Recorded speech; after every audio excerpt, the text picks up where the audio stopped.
Hey there, metal and heavy music fans. This is Chris with Metal Trenches, and it's time for another episode of Trench Talk. Today I'm talking to Manuel Barbará. His new album is called Moonrise. It's out March 19th. Manuel is classically trained from the Berklee College of Music, but he's turned his attention to progressive metal using 7-string and 8-string guitar as well as keyboards and other instrumentation. Manuel and I discuss the album, what went into the writing behind it, and a whole slew of other topics. I hope you enjoy the episode.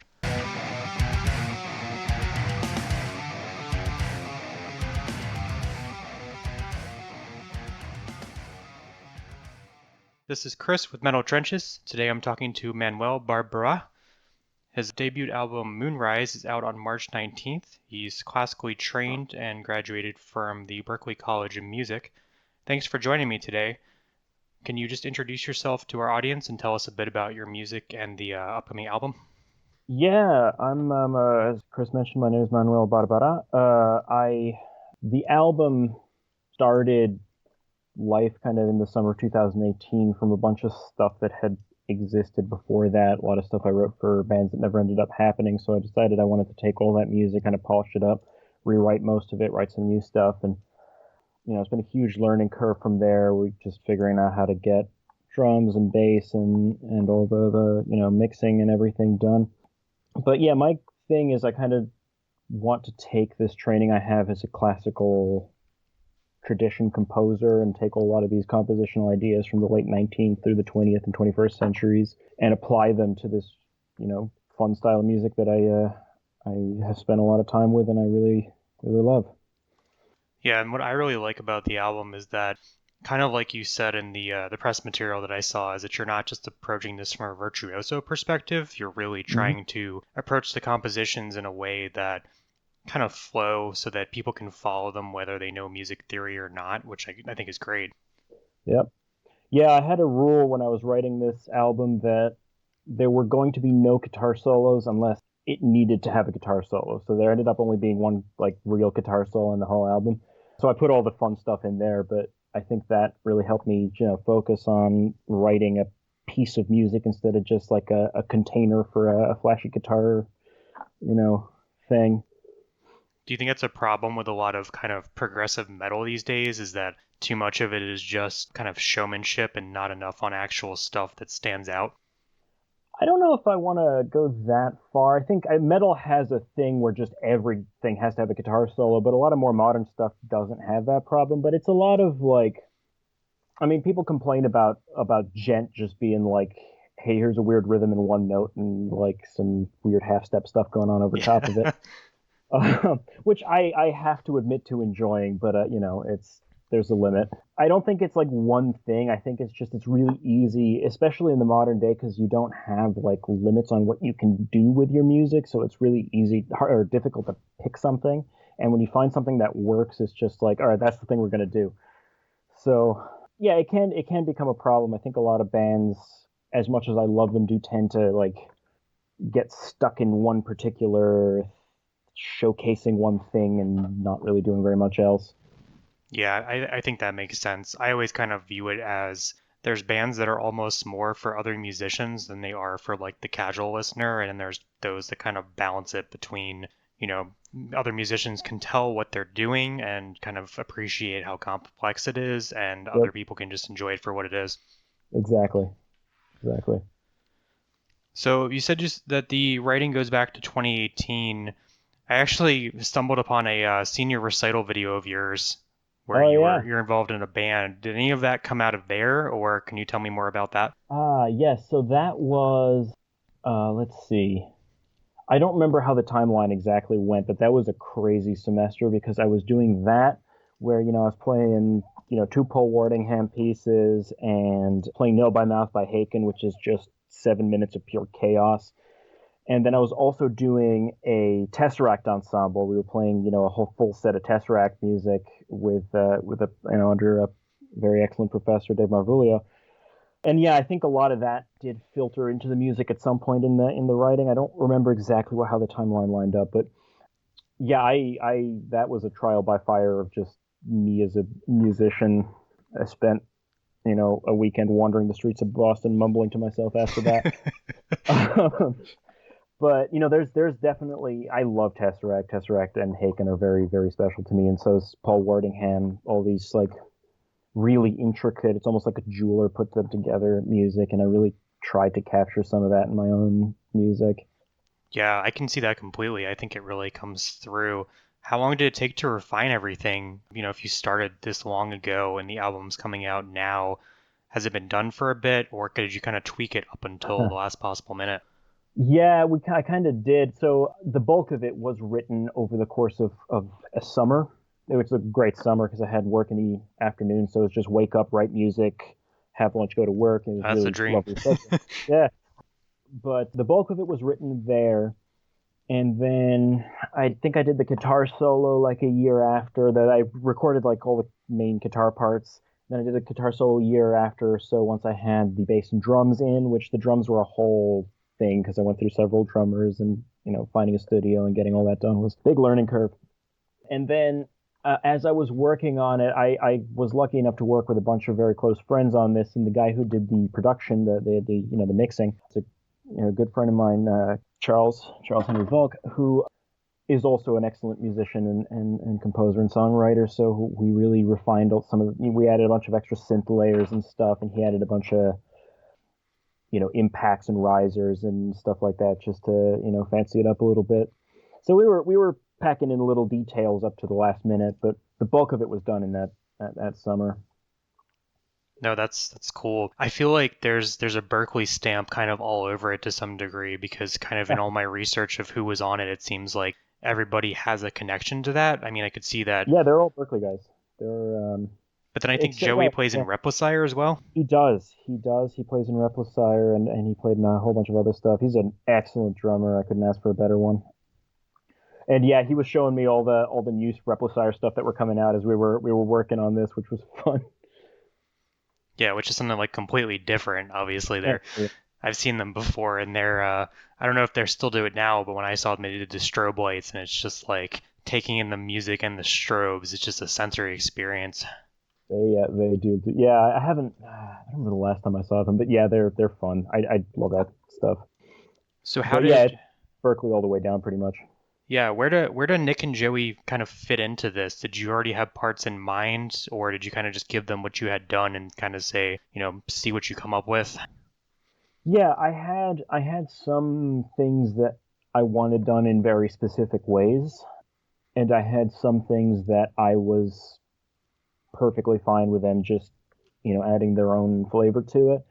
Drums especially, I'm not a drummer. I know what I want out of the drums, but a real drummer is going to do a lot more interesting things than I can come up with. So I'd give Joey like I want kick drums to happen in these places and I want snares to happen here, and then the rest is up to you.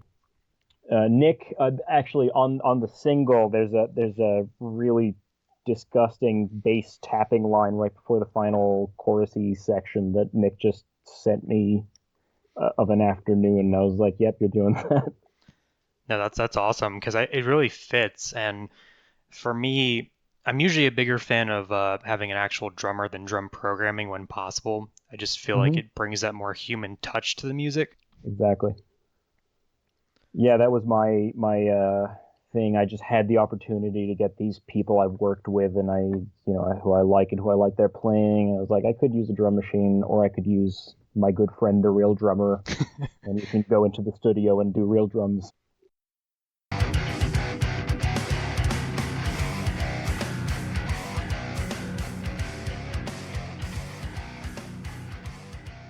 Now, would you ever do live shows with them, kind of once the world opens back up? Is that something Ah, you're interested in doing? yeah, I would love to. It's the pandemic hit me in a kind of weird place because I was already graduating, and a lot of the people I've spent the past 5 years playing with are kind of all over the world now.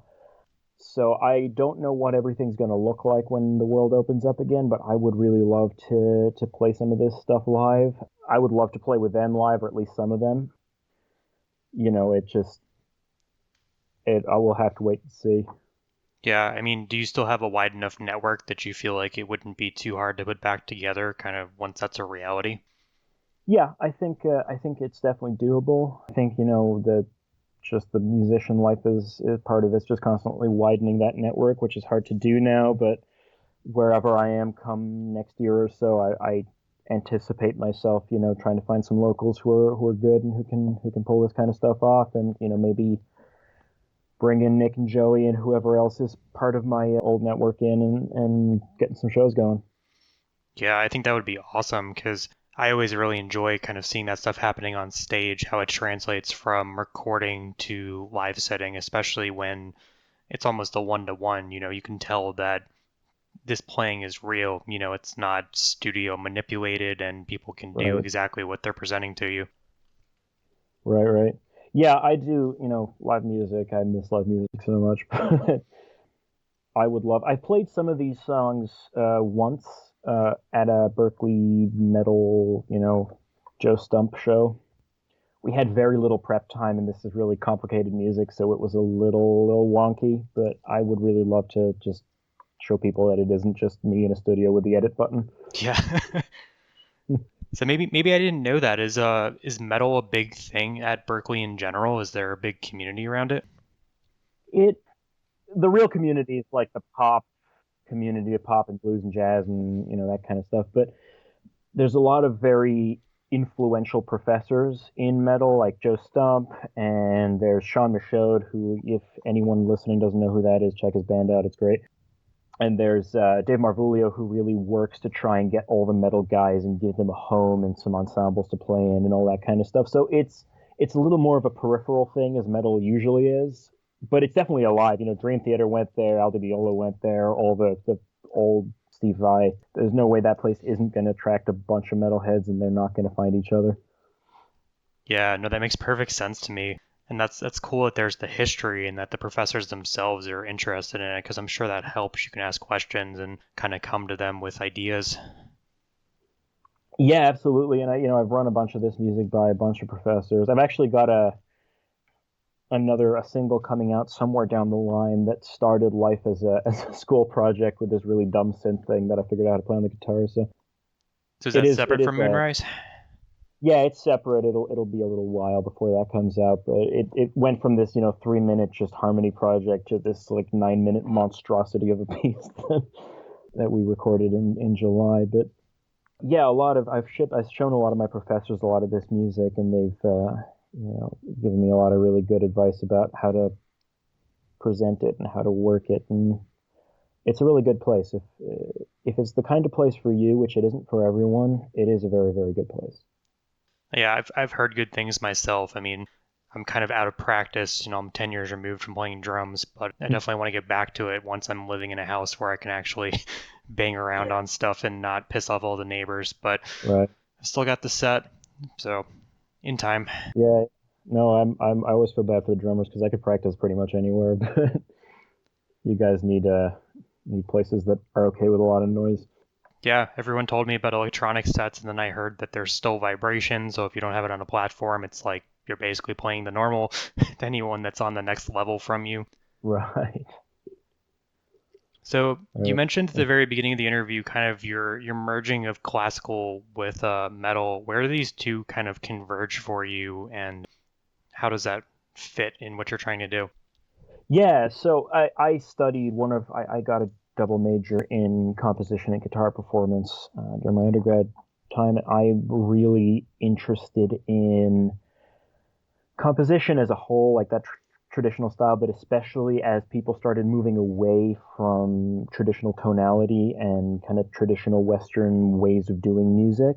So like late 19th through the 20th as all the really wild stuff started to happen into the modern age. I think it's very easy to misunderstand when I say I want to put classical music in metal, because like Ingve was doing that, in the 80s. That's not a new thing, and metal's always Yeah, been very, yeah, in a like, hey, look at me, I'm playing Paganini on electric guitar, and I don't do that. I don't play Paganini on electric guitar. I mean, I could, but my thing is I want to take these techniques and all the really cool atonal techniques and the modal techniques and the structural techniques from classical styles and put them into my metal while keeping it metal. It's metal. It isn't trying to be something else, right? yeah, that makes perfect sense. Definitely from a compositional perspective, kind of the flow and I would say maybe even like taking something that could be written for like a full orchestra and reducing the number of instruments down, but through like layering Mhm. or something like that or sequencing. Yeah, that's a good way of putting it. Yeah, and a lot of in Moonrise, there's a whole lot of piano writing that could I could see in a WC piece if I can say that about my own music. But you don't really hear much of it because it's behind all these like big beefy guitars and stuff. It's fun. I always had a good time writing for cello because I tuned my eight string to drop to the fifth at the bottom, and that's how a cello is tuned, and the size of my string is about the size of a cello. So I just think, hey, could I do that on my eighth string? But yeah, I that's pretty much what I'm trying to do.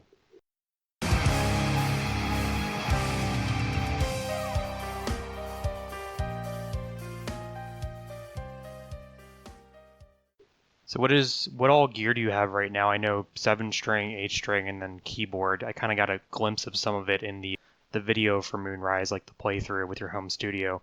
hmm Yeah, so my gear, I am a big fan of very simple setups that get me the sound I want. I don't want to carry like three amplifiers and a whole pedal board and whatever to whatever gig I'm doing. And I really do wish I had a reason to own a real amp, but you know, it's going to do nothing but piss off my family when I try playing through it at this point. So I understand uh, that. so yeah, I had a Line 6 Helix that I used on the album. It's every single guitar sound on the album is that with a Horizon, drive pedal in front of it. And then I sold that recently, and I have ordered the new Neural DSP. I've gotten really into neural plugins, as has everyone lately. The new Neural DSP, the Quad Cortex, which I got to try at NAMM, and it's exactly what I want. It's the size of a laptop. It weighs as much as a laptop, and it does everything I want it to do. But I got seven strings. I have my Ormsby Goliath, which I'm a huge fan of. I've got my Aristides seven string, which I got to try an Aristides at NAMM a couple of years back and was like, this is one of the best things ever. I've got my Schecter 8. I have ordered recently. Hopefully it's coming soon, but with production delays and everything, in an Ormsby 8 string Goliath. I've got all kinds of back problems, so the really light guitars are a nice thing for me. But mostly everything's direct in. I use a lot of neural products. I use some Line 6 stuff. My picks, I use the really thick Dunlop Flow, like 2 millimeter picks. And I'm a big fan of like String Source strings. I discovered them actually as I was working on this album, and they're great people.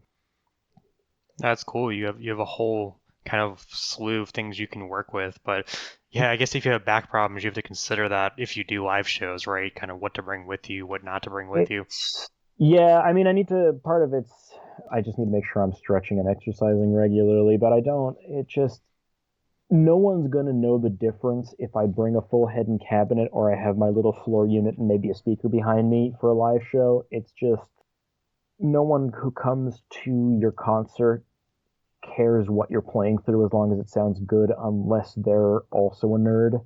Yeah. Uh, so if I owned a head and cabinet, I would probably keep it in my house to record with, and that's not a practical thing for me at the moment. So yeah, little laptop sized thing with all the buttons and all the sounds in it is absolutely perfect for me. It goes into the front of the house, and there's a little speaker behind me so I can use it for monitoring, and that's what I need.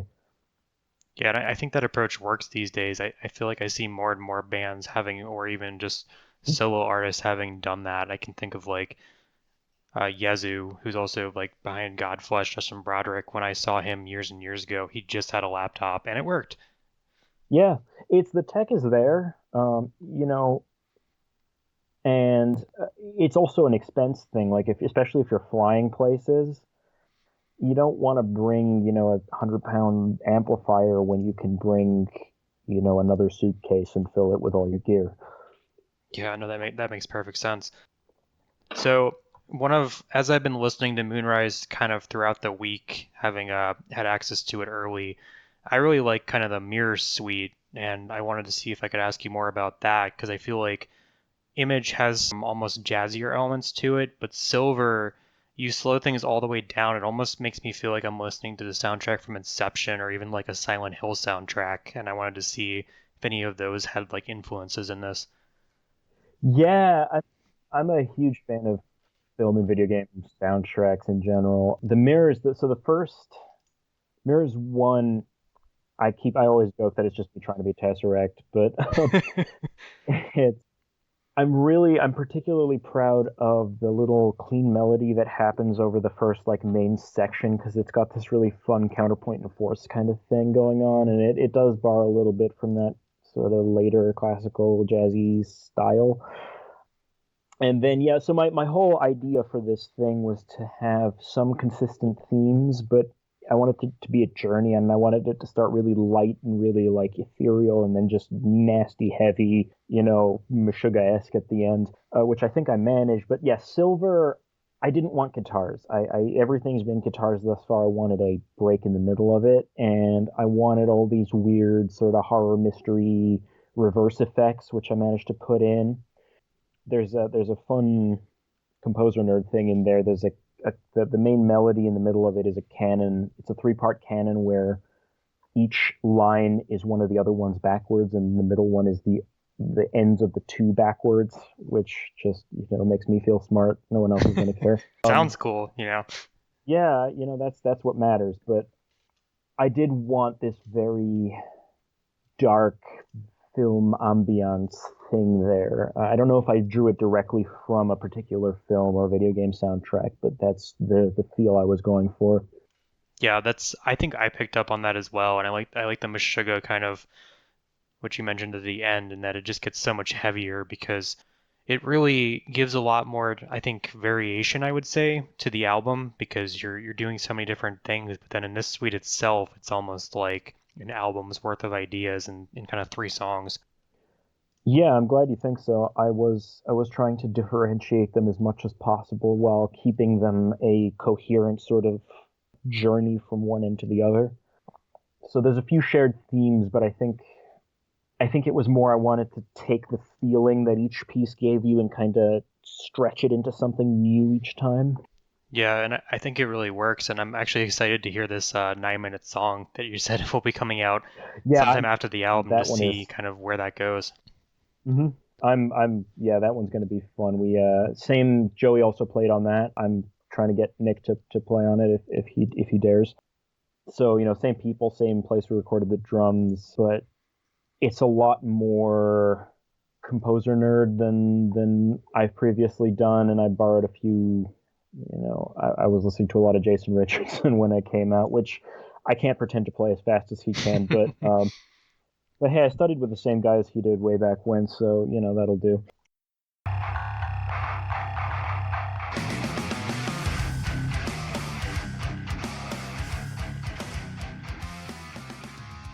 No, that's awesome. I would Mm. say, are there any other influences outside of the 19th, 20th century and then bands like Tesseract that really came through within Moonrise, maybe even outside of music itself?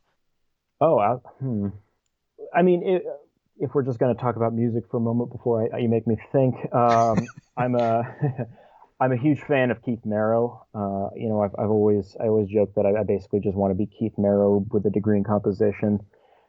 His like kind of riffy thematic riffage is I really love that thing. I love Jeff Loomis. I think if you've heard the whole album, the God Complex is very Loomis, Conquering Dystopia inspired. Yeah, I can see that now that you mention it. And then I grew up like Pink Floyd and Iron Maiden were my gateway drug to music. Dream Theater was my reason for wanting to go to Berklee way back when, like it was for everyone else. So I do think everything you listen to and experience ends up filtering into your music in one way or another. But I was very consciously trying to take ideas from those people and put them in there.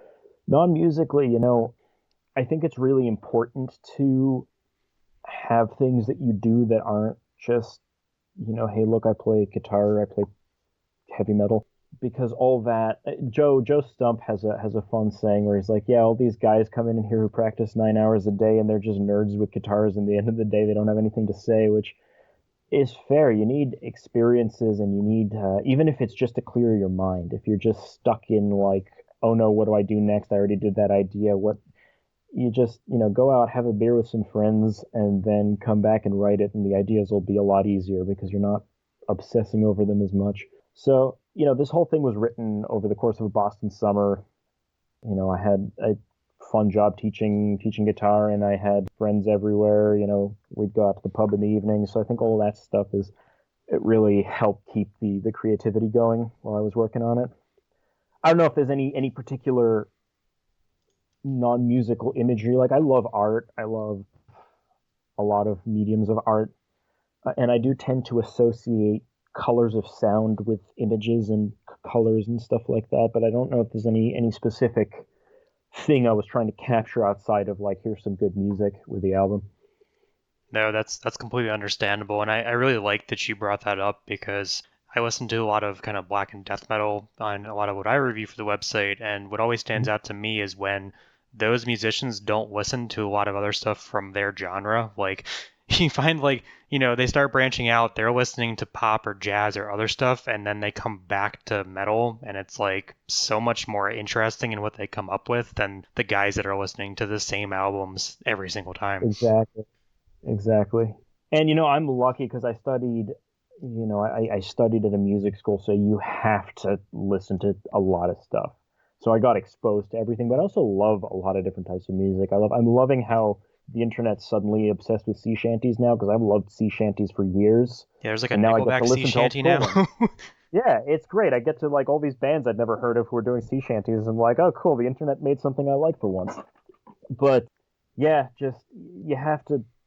I think it's important, very important to be aware of what people are doing in your own style. And I think it's very silly to try and force yourself to be different because if you don't want to, then it's not going to be you and it's going to show. But exposing yourself to as many things as possible and just letting all that stuff bubble through your mind is the best way to kind of make you a unique musician, I think. Yeah, I think that's perfect because I think the same can be said if somebody's trying to play something that they're not as familiar with and trying to jam it through, like a folk artist or something going into metal. I mean, you've seen Mhm. successful examples of that, but not always. Sometimes people feel like they're just trying to play a specific example of it and they're not as versed on what makes it good. Yeah, so I mean, the only one of my professors, John Finn, pointed out the only thing more embarrassing than a rock guy trying to play a jazz solo is a jazz guy trying to play a rock solo. Yeah, I could see that. Although I actually did find a video. I'm trying to remember. I think it's called Zach Plays or something on YouTube, where it's like jazz drummer does a deathcore track, and it actually That's, turned out really interesting. I mean, hey, what do I know? No, it can work. But I can see kind of what that means. You know what I mean? It's trying to just adapt the exact same techniques and not considering whether it'll fit or not. I understand that. Yeah, I mean, I think his point was that in jazz, it's one chord per second, and then in rock, it's like you have 3 minutes on an E chord, make something interesting, and you know, kind of you have to pace yourself out a little bit. But yeah, just as many things as you can listen to. If you enjoy them, they're going to end up somewhere in your music. Yep, that makes sense.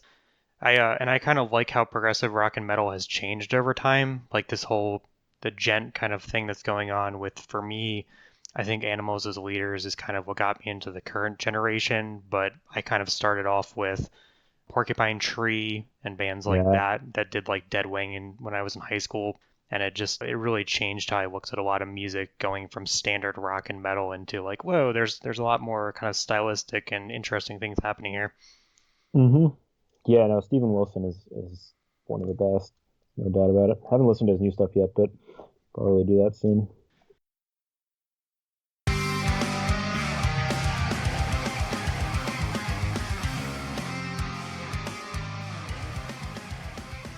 All right, so transitioning back, I wanted to ask about the artwork. So I see that it's done by Annie Tohill, and it looks like it's just like ink drawn.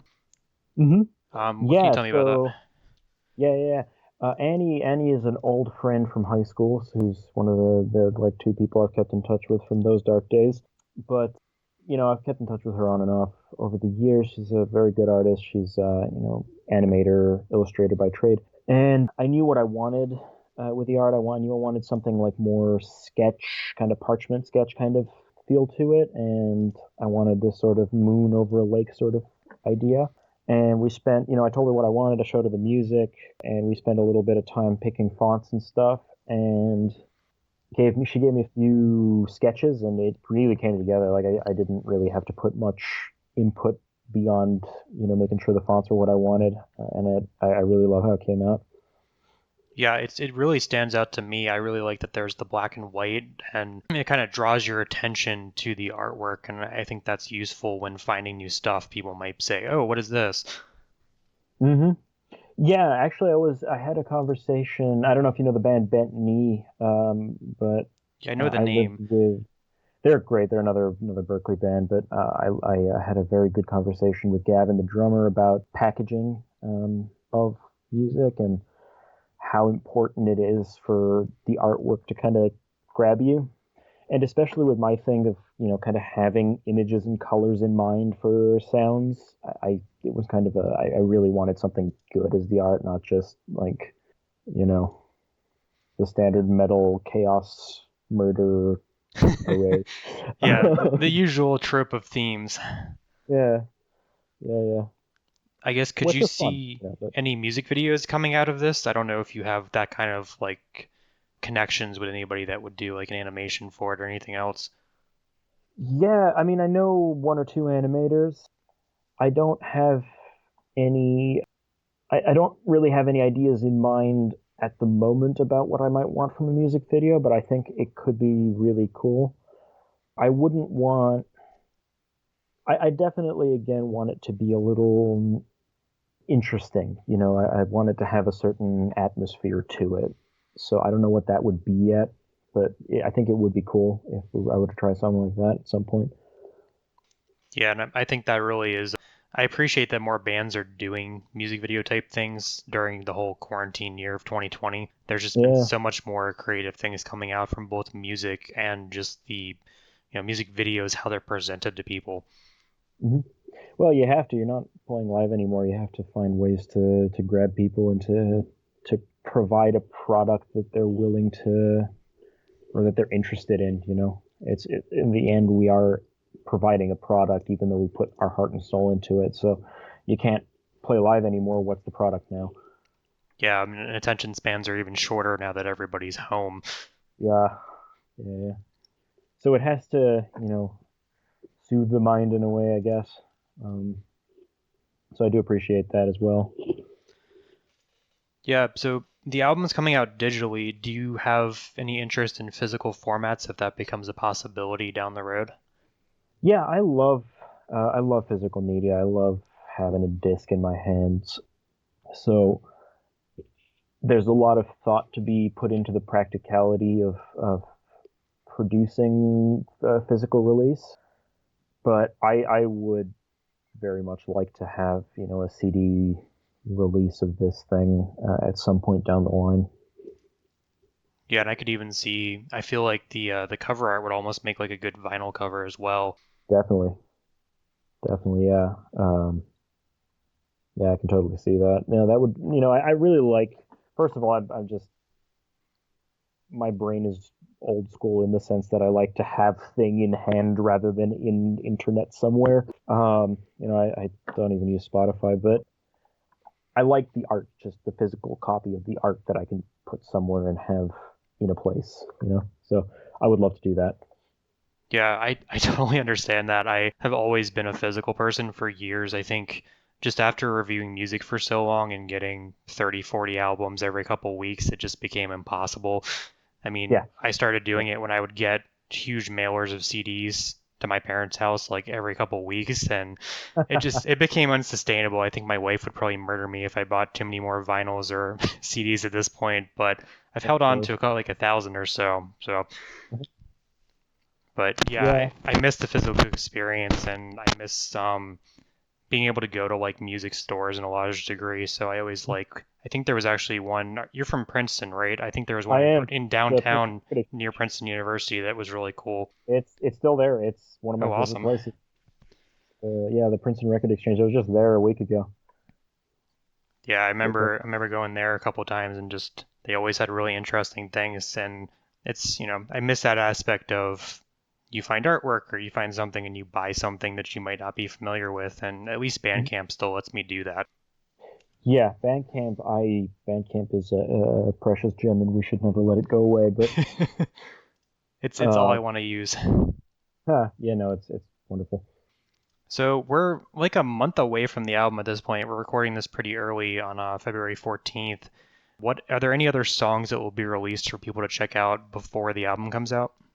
Yes, before too long, I don't want to commit to a solid date, but end of the month, you will be hearing the Nightmare Weaver, which I'm a huge fan of. I hope everyone else is as well. And then it'll be the album.